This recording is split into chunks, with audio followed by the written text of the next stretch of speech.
Hello and welcome back to Katawa Shoujo. In the last episode, we talked to Tezuka Rin, and she asked us if there was anything wrong with our little dangler, and we were like, no. What a super inappropriate question. But then we just continued to talk to her and acted like it wasn't weird. I think that's really all that happened. And we talked to the teacher and he was like, I'm super annoyed with all these kids. And we're like, why the heck is he a teacher if he doesn't like kids? And then Misha heard us say that Tezuka was interesting, and now she's like, why did it take you so long to get these art supplies? So now she's mad, and she's scoldingly at us. She wags her finger at me scoldingly. I found plywood, but everything else is still missing because you are tardy. Oh, sorry, I got the things here, was just going to bring them. I think you were up to some mischief, Hichan. Who was in there with you, I wonder? Misha signed something quickly to Shizune, pointing at her own ear a couple of times. Shizune immediately pushes her way past me and opens the door into the classroom I just left. It opens her door into the classroom I just left. I can only imagine the shock she is experiencing. With Shizune's diligence and attitude, the insolence of daring to deface school property by sleeping on top of it must be too much to bear. She probably already knows this person is like, oh, there that Rin goes again, sleeping on top of things that aren't beds. And indeed, she stares at Rin, frozen in place, apart from the slight but noticeable trembling of her shoulders, from suppressed rage, I'm sure. Instead of blowing up, Shizune just takes a few deep breaths, adjusts her glasses, and slams the door shut, turning to sign furiously at Misha. Maybe she did blow up, but I can't understand it. She shoots a very loaded stare at me too, as if it was somehow my fault that Rin is sleeping on one of the tables. I hope she's not getting any funny ideas about the reason of my tardiness. Hello. Rin's voice comes from the other side of the door, and it takes a few eye blinks to realize she might have trouble opening it. I open the door to find Rin directly behind it, looking at us with a half-interested, half-sleepy face. Hello? Miss Tezuka, what do you think you are doing? You absolutely are not permitted to use school property for such a disgraceful activity.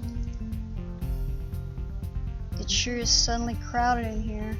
I didn't know I was this popular. It's hard to say whether she's happy or unhappy about this turn of events. At any rate, she ignores Shizuna/Misha's scolding, so they have no choice but to drop the issue. Shizuna taps Misha's shoulder, points at Rin, and makes some quick signs. Popularity aside, please don't do that anymore. Anyway, how is your project going? Will it be done for the festival? Rin looks at them blankly, apparently at ease under the pressure Shizune's cold stare is putting on her. I keep wondering about that myself, too. And? Well, think about it. We'll think about it harder. As Misha signs her reply to Shizune, her face turns into an unsatisfied frown. More. Miss Tezuka, please try to take this seriously. It'll be a disaster if the wall looks like someone threw up their lunch onto it.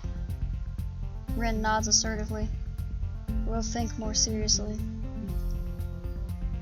Misha actually giggles at that, but Shizune doesn't, not even after translation. She just shakes her head, takes the materials from me, and takes off with Misha in tow. Rin frowns thoughtfully as she looks after the retreating student council duo. How rude. It's true though, I must finish my project before the weekend. There will be dire consequences if I don't. The end of the world as we know it. Like weekends usually are, but more dire. Much more dire. Maybe I'll postpone my nap. to unforeseen future. I'm about to ask what project she has and what are these apocalyptic consequences, but she walks back into the art classroom. Since you have nothing to do, would you give me a hand? This paint can doesn't fit into my bag, but I need it. She kicks lightly at a huge can of paint that's lying on the floor next to the table she was sitting and sleeping on. It lets out a dull clang. Being the gentleman that I am, I naturally pick it up. Heavy. Yeah, sure. Where do you need to take it? Away. Thank you. How very helpful. And with that, she takes off to the hallway and the paint can following, since there's little choice for either of us. The hallway is quiet and empty, now with Shizune and Misha gone. So we too leave, towards the stairwell at the other end. Every 10 or 15 or 20 steps I have to change the can from one hand to another because the thin handle cuts into my palm. At least it keeps my arms from tiring too fast. Ren strolls on beside me with an uneven pace and that I have trouble matching, or maybe I'm walking weird because of the extra weight. It seems one of us is constantly walking too slow or too fast, and I can't figure out which.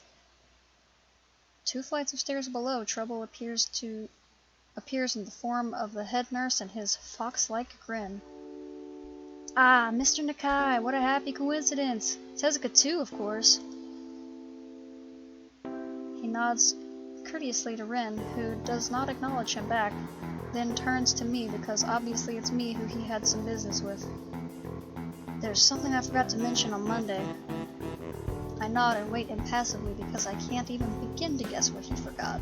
The feeling of the handle delving deeper into my skin doesn't make me feel enthusiastic about this interruption either.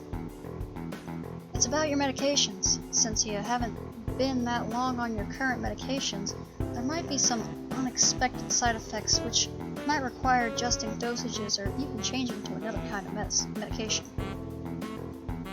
So we will do a few tests regularly, but what I'd want is for you to keep an eye on everything in your condition that feels off, if you get what I mean. Nausea, headache, anything, and come see me if something happens. Alright. So how are you? Everything fine? I give up and drop the can to the floor before answering him. Apparently this takes longer than my biceps can handle. We ain't ripped. It's all that book reading. It took us away from the sport ball. Oh, what's going on? Okay, it stopped. I'm about to say something generic as an answer, but then I realize how often I've done that lately. Other people have asked me that too, teachers and students here, my parents, visitors, nurses, doctors at the hospital. Everyone seems to be concerned about that. It's a natural for a hospital, but not so much for a school. Except this school. This is a small school, and both the student base and faculty seem to be very tightly knit. At least that's the feeling I'm getting. And this is not the kind of school that gets transfer students too often. The thought sends shivers up my spine, and I give a generic answer anyway. Take those ellipses. That's great. Also, one other thing. My sources tell me that you've been at neither the school trek nor even the pool, so I'd like to know if you've taken up exercising as I asked. Of course I haven't, but his way of inquiring gives me the feeling that I should have been running my ass off on the track since the very first day. You have people spying on me? Not as such. I just happen to know a few people, but that's not the issue here, so don't try to slip out of it. Well, I was actually just doing some improvised weightlifting as an exercise. I pick up and lift the can up and down a few times like some sad imitation of a bodybuilder, even though it's weighing down on my arms painfully. The stupid grin disappears from his face for a second and then comes back like it was never gone. Tezuka, would you give us a second? The oh, get away from me! Why is everyone trying to get close to me? Stop! The nurse grabs me by the shoulder without waiting for Ren's permission, which he didn't need in the first place, and drags me aside. When I told you to go exercise, I wasn't joking. I understand that you are still on your first week and all, but please don't ignore the importance of this. The reason I'm coming down this hard on you is that habits are not easy to form. The more you slip and postpone, the harder it'll be. It's the same with everything, like dieting. Can you promise me to be more serious about this from now on? Maybe. What do I get out of it? Health? Life? I need more. Yes. Yeah, I promise, definitely. He studies me for a moment and then shrugs, smiling again. Okay, that's more like it. If you go to the school track tomorrow morning, you'll meet my spy, who probably has no qualms offering consultation to you if you want to jog a bit. Consultation? See you around. Wink. He leaves with a wave of his hand and no answer, and I walk to Rin, who has been waiting, idly leaning against the hallway wall and staring at the pale lighting fixture in the ceiling. Even when I approach, she doesn't move her eyes off them. Are you getting medications for your heart thingy? Were you listening? It comes out more accusatory than I intended, accidentally lashing out at her. But even so, I don't really want to start talking about it. I just met her. I don't know her. It's not her business. There we go, making sense. Now apply that logic to everyone you meet. The nurse seems to be happily ignorant about confidentiality too, talking about that kind of thing in public. But it's not Rin's fault, is it? I look up at her, suddenly feeling a bit guilty, but Rin is just staring past my shoulder quizzically, her head tilted like a bird's. I don't know why this is so hard for me. It feels like there is some inexplicable lock that prevents me from being more upfront about this. Yeah, they're for my heart. Will they make you better? No, not really. They just make me a little less worse. Ren keeps looking at me for a while longer, and she neither says anything further nor displays any kind of emotion I could discern. I'm thankful that she doesn't. I think I'm still not quite used to all this.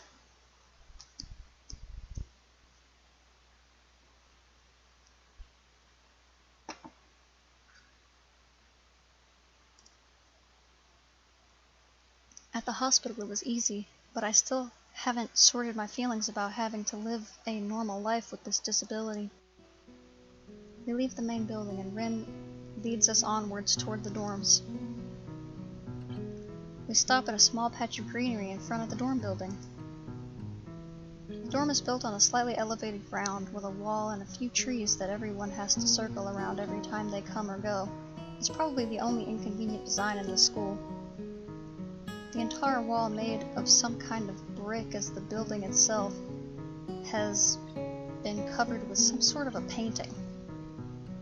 Most of it's still mere sketches, quick lines drawn with black and white against the gray plastering that covers almost the entire length of the wall, but some places look a bit more finished. There are human faces and legs and hands. I can't quite say what the painting as a whole might portray. Stacks of what seem to be paint cans are arranged in piles on the ground beside the wall. See, the left side is hardly off the ground yet. It's because I couldn't get in the mood yesterday, so I gave up and went to meditate instead. Then it was suddenly morning. I have to work on it, but the guys from art class are helping with the negative spaces and base surfaces whenever, which is a problem.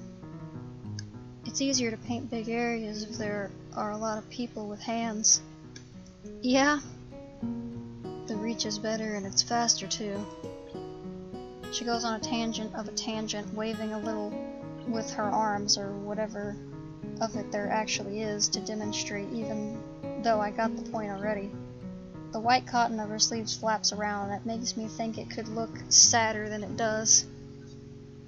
But it makes me feel out of place, like almost every tangible reminder of the student base's special properties.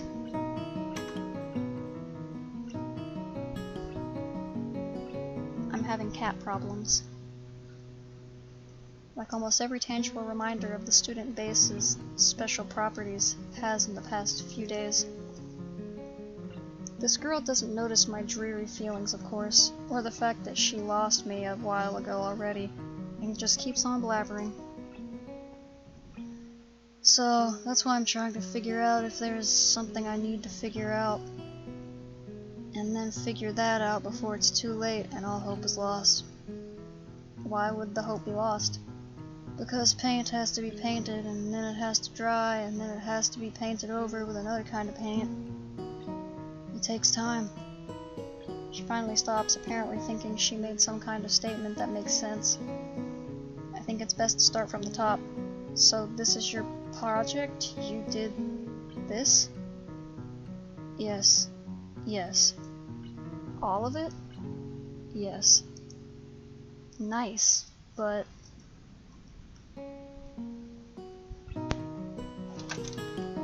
Go on.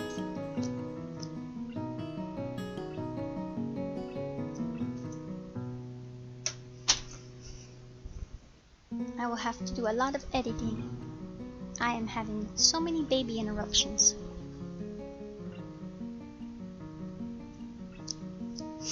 I stumble with my words, suddenly feeling like I've walked straight into a minefield of political incorrectness. It's okay, you can say it. I probably won't get mad. I blush really hard. I don't really know what would be the right thing to say, if any. It feels that I'm way more sensitive than Rin is, though. This is really awkward. Don't you want to ask? How do you paint without hands? See, I'm an easy person to talk to, right? With my feet. How was she eating? Of course. I almost guessed that already, but isn't that hard to do? You're good at guessing. Anyway, I don't think it is, but maybe I'm used to it by now. I can't get my mind around the fact that she could be an artist, but seeing how adept she was using her feet to eat, I figure painting might not be a problem either. Neither of us has anything more to add to the subject. The afternoon light works pretty well. I was afraid it would look too flat, but it's not like that after all.